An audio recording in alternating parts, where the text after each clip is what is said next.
శ్రీనివాస్ అంటే ఒక మాట మీద ఉన్న వ్యక్తి అని పేరు ఉంటుంది, కరెక్టా కాదా? ఇప్పుడు నేను ఎస్ఐ అంటే ఏమంటారు, శ్రీనివాస్ అంటే ఎవరు అంటారు?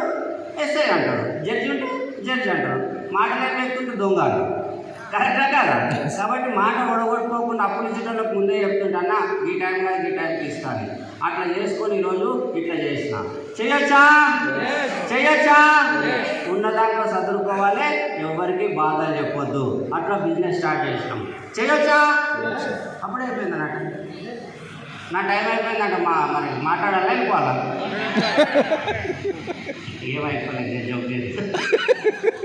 అండ్ ఇదే కాదు, ఈ బిజినెస్లోకి వచ్చిన తర్వాత నాకు ఈ బిజినెస్ అప్లైన్ మీద ఎందుకు ఇంత నమ్మకం కుదిరింది సార్ అని చెప్పేసి మిమ్మల్ని నన్ను అడగవచ్చు. మీ అప్లైన్ మీద ఎందుకు అంత నమ్మకం కుదిరిందని. నమ్మకం ఎందుకు కుదిరిందంటే, సలీం సార్ నాకు గొప్ప పని ఏం చేసిందంటే, కాక మనం ఢిల్లీకి పోదాం, ఢిల్లీలో ఒక మీటింగ్ అవుతుందని చెప్పాడు.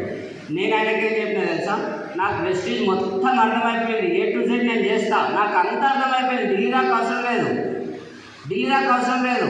నాకు ఏదైనా మరుగుమందని నాకు ఎవరు ఇంటలేరు, అంతే. మరుగుమందని మంత్రం అని చెప్పు, అంతే. అంత అర్థమైంది కానీ ఎవరు ఇంటలేరు. అంత అర్థమైంది నేను చేస్తా, కానీ ఎవరు ఇంటలేరు. దానికోసం ఒక మంత్రం అన్న చెప్పు, ఒక మరుగుమంది అన్న చెప్పు అని అడిగిన సార్. అడిగితే సార్ ఏమన్నాడు, ఢిల్లీలో చెప్తాడు నాడు వాళ్ళు. ఢిల్లీలో ఇస్తారా మరుగుమంది అంటే ఆయన ఇస్తారా అని చెప్పిండు.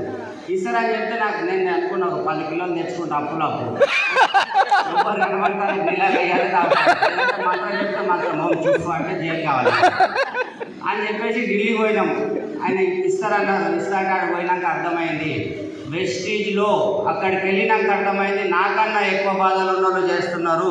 ఆయన 10 లక్షలు సంపాదించినా ప్లాన్ చెప్పాలి, ఆయన రూపాయి రాకుండా ప్లాన్ చెప్పాలి.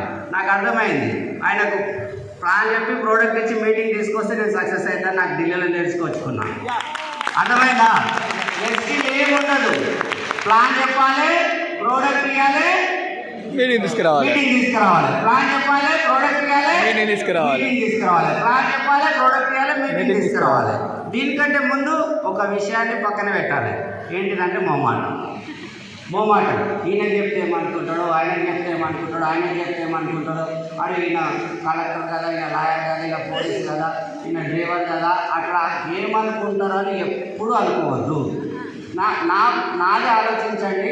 ఒకవేళ సలీం సార్ గారు అరే శ్రీనివాస్కి ఏంటి ఐటెక్ సిటీ నిల్వని ఏమనుకుంటాడేమో, మంచిగా కిరాణం షాప్ నడిపించుకుంటున్నాడు, పిడిగిరి నడిపించుకుంటున్నాడు, ట్యాక్స్ నడిపించుకుంటున్నాడు అని చెప్పేసి నాకు చెప్పకుండా ఉంటే నా బతికేమవుతుంది?